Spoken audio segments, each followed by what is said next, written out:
తూర్పుగోదావరి జిల్లా గోపాలపురం, నల్లజర్ల, దేవరపల్లి ప్రాంతాలలో ఉదయం నుంచి వాన ఎడతెరిపి లేకుండా దంచుకొడుతోంది. దీంతో లోతట్టు ప్రాంతాలు జలమయమయ్యాయి.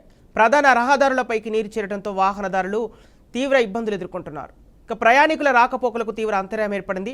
వర్షపు దాటికి నల్లజర్ల మండలంలోని సింగరాజుపాలెం, పోలవరం కుడి కాలువ గట్టు గండిపడి ప్రమాదకరంగా తయారైంది. అధికారులు స్పందించి చర్యలు తీసుకోవాలని కోరుతున్నారు.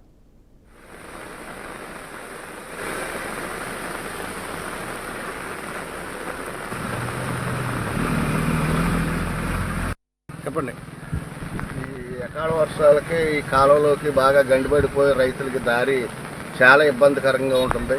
మోటార్ సైకిల్ వెళ్తలేదు, పామాలు వేసుకొస్తున్న ట్రాక్టర్లు కూడా వెళ్తలేదు ఈ దారికి.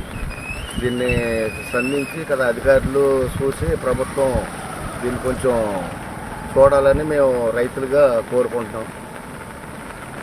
ఏంటంటే ఇది అతి తొందరలో చేస్తేనే కానీ రైతులకు చాలా ఇబ్బందిగా ఉంటుంది.